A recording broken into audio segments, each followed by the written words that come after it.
Well, let us begin with our regular practice.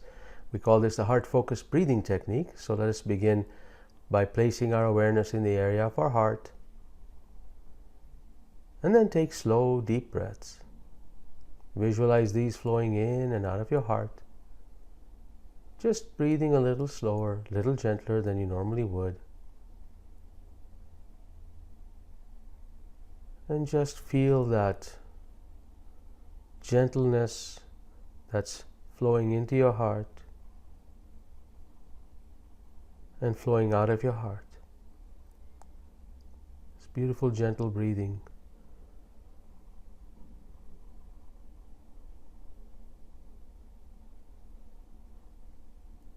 And if you can count to 5 when you breathe in and count to 5 when you breathe out, that's optimal. Essentially what you're doing is you're engaging the autonomic nervous system in your body, which controls 90% of the automatic functions. So imagine with this simple breathing technique, you are affecting 90% of everything that happens in your body that's automatic.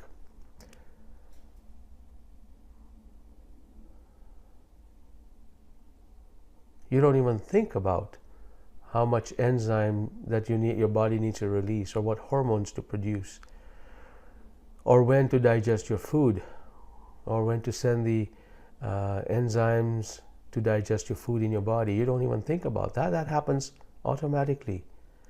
And by simply doing these slow breathing techniques, you are affecting, in a positive way, the autonomic nervous system. You're also reducing your stress levels right now. You're producing an anti-aging hormone called DHEA, just from a simple breathing technique. So powerful. You were born with all the tools to thrive. You were born with all the tools to experience joy. So why not use them? Why look outside you?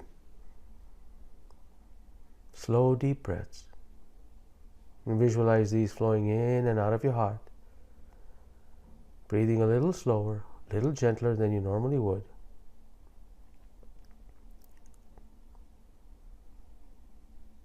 You can do this with your eyes open if you want. You can do this while engaging in a conversation with someone. This doesn't have to be a meditative practice. In other words, it doesn't have to involve you being sequestered away somewhere in order to do this. You can do this while at your desk, while driving, while in the shower, even while engaging someone, while listening to someone speak. You can do this deep breathing techniques.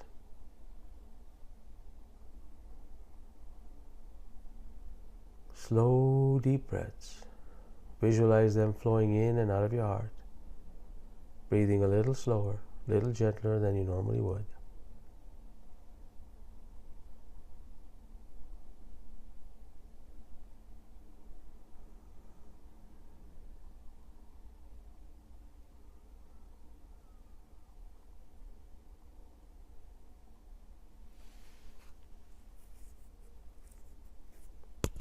Notice if your shoulders are moving up and down.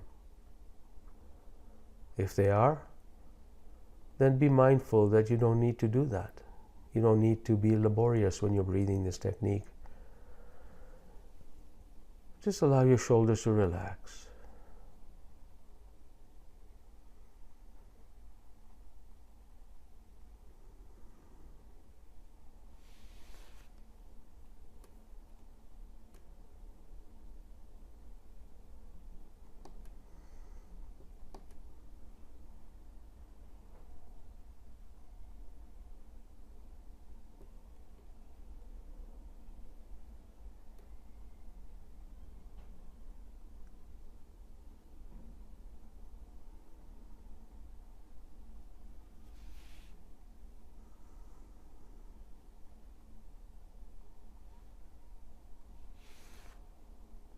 Wonderful.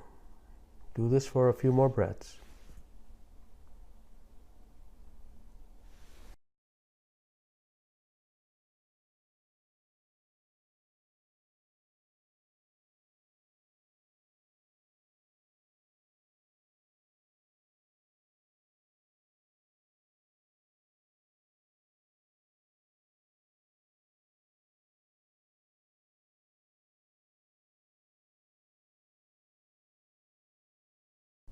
Wonderful. Thank you so much for joining me, everyone. Hello, Lou. Thank you for sending a note there, and email yourself too. Thank you very much. Today's topic of I didn't know that moment has to do with something that happened to me this past week. And I always use experiences from my coaching clients to see if there's something that could benefit the rest of us here. So definitely, this is something that would benefit everyone.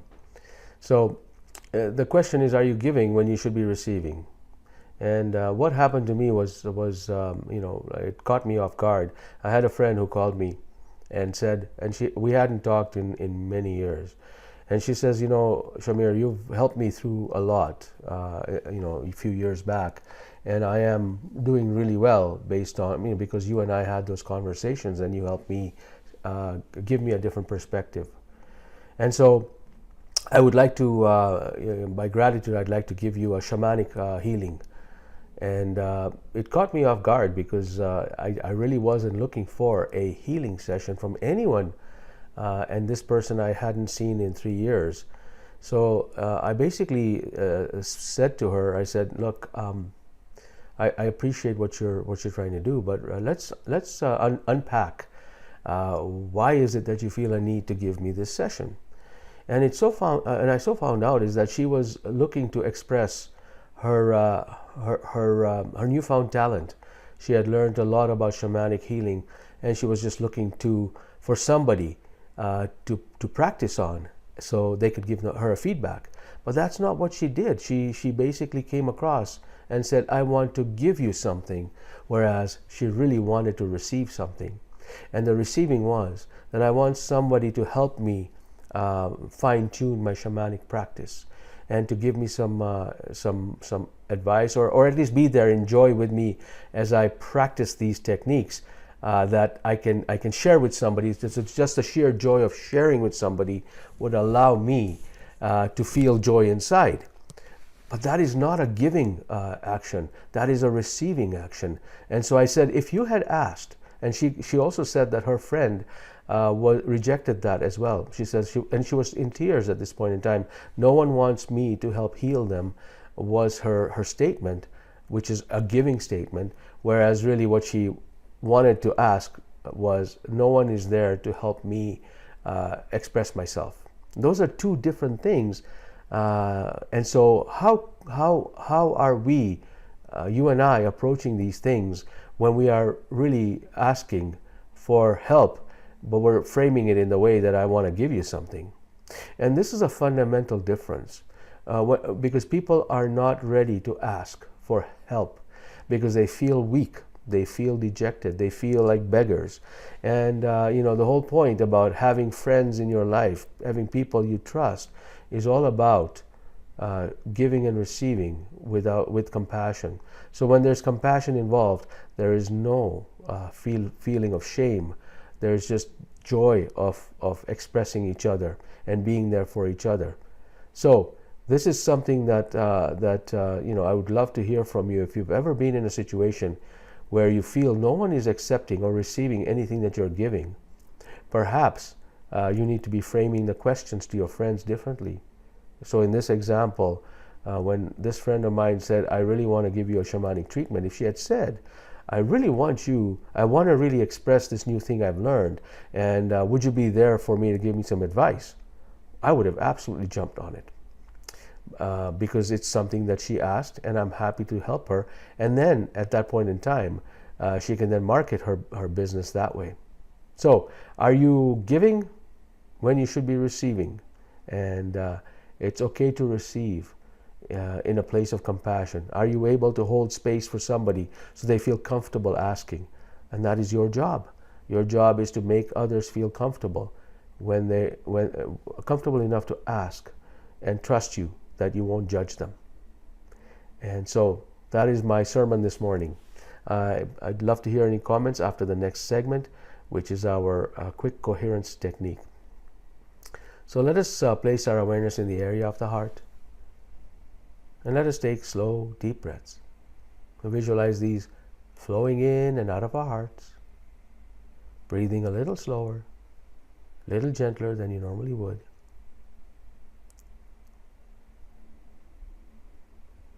And now experience a regenerative emotion, such as love, appreciation, peace. Just feel the love from all those around you who are there holding space for you. They're holding space for you to ask. And you're holding space for them when they ask.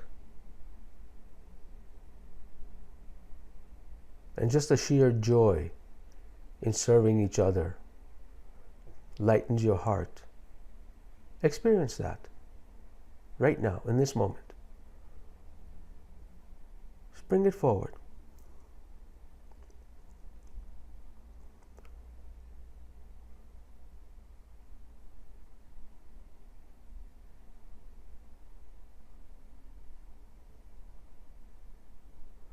You are nurturing every cell in your body right now by experiencing these positive emotions. Because these emotions ride on top of every blood molecule. This is because the heart pumps the blood, and you are visualizing these breaths flowing in and out of your heart. And you are visualizing, experiencing these emotions in your heart. And so every blood molecule that's being pumped from your heart carries with it the emotions that you're experiencing now. And there's no part in your body that the blood doesn't touch. So every cell in your body is being bombarded with your love, your compassion. And each cell is healing. You are now healing at a cellular level by this simple 3-step technique. Placing awareness in the area of the heart, taking slow, deep breaths. Visualize these flowing in and out of your heart, and experiencing a positive feeling such as love, appreciation, peace, gratitude. So take these slow, deep breaths. Continue to take them. And experience these regenerative emotions.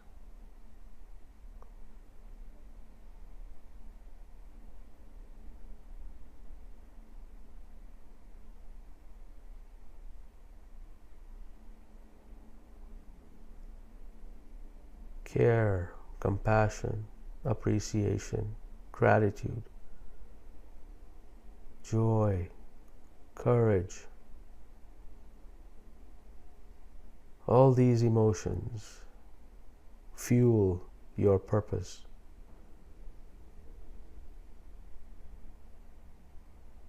They inspire you every day.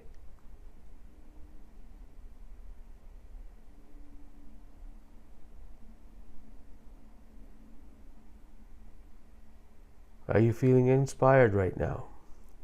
Are thoughts coming through you with suggestions of something that is left pending because you simply have not put the priority on? Are these things coming to you right now? And are they coming to you out of love? Are you feeling the love by inspired by these things? When you know you're inspired, when you experience inspiration, you know that's coming from a pure source. When you experience fear about something, you are blocking source. So get back into your heart when that happens, and allow this information to flow from the source by experiencing regenerative emotions and being inspired rather than fear-ridden. Just make that distinction between the two. When you're feeling inspired, that's coming from source. And so when you experience fear, anxiety, go back into this step, these 3 steps. The most important of the 3 steps are to experience emotions. And when you experience positive emotions, there's no room for fear in your heart if you're feeling compassion and love. Fear just walks away.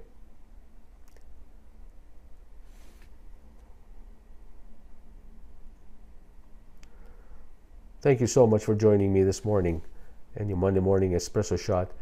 And wanted to thank you for doing that. Of course, this is a 15-minute show. I'm happy to take Q&A for the next few minutes if anybody has questions. So I've got some comments here.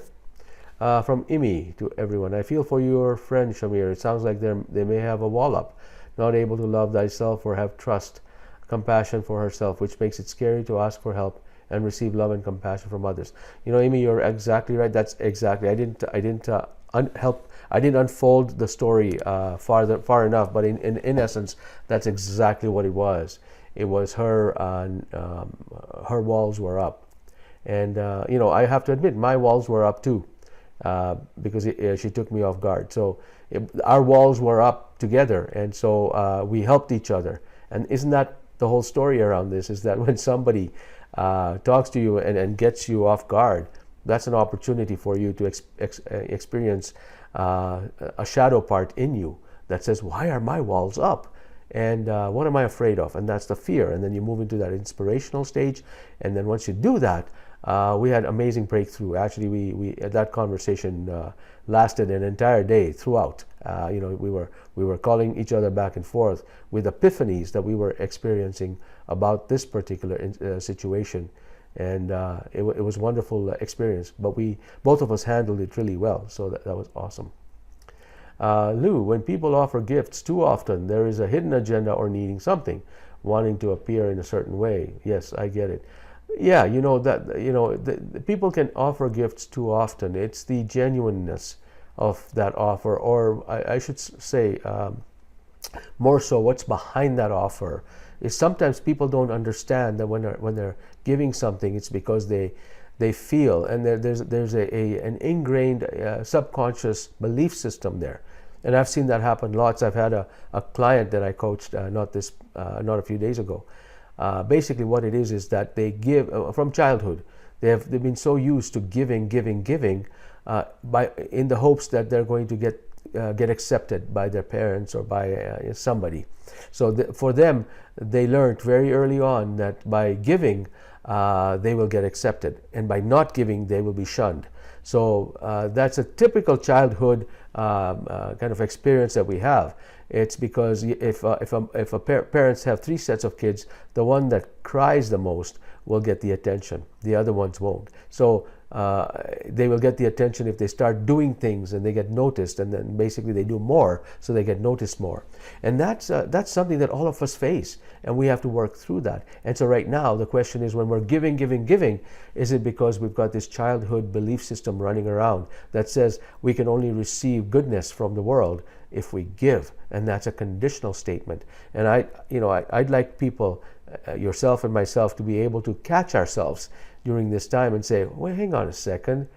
If I'm going to give unconditionally, it doesn't matter to me if this person receives it, is happy about it. If they're not happy about it, I'm just going to shine my heart and love, and I'm going to try and help them. But if they don't want the help, I'll back away, because that is their free will and choice. But I'm not going to give just to receive and be disappointed if nobody receives what I'm giving. And that's, I think, the essence of the lesson today is, when you give unconditionally. It is an unconditional love that you're giving. That means that there are no conditions attached to the gift. You don't have to get anything in return. And if we can get to that point where we're giving just because we love to give, just because we love everyone, and we give, that is being like Mother Teresa, I guess. And we need to get there. Wonderful. Thank you so much. I don't see any more information coming in. So I want to thank you for this wonderful chat. Thank you for the healing that I received through this conversation. And I hope that you received some too in our exchange. All right. It was wonderful chatting with you. I look forward to seeing you next week in person. Well, take care.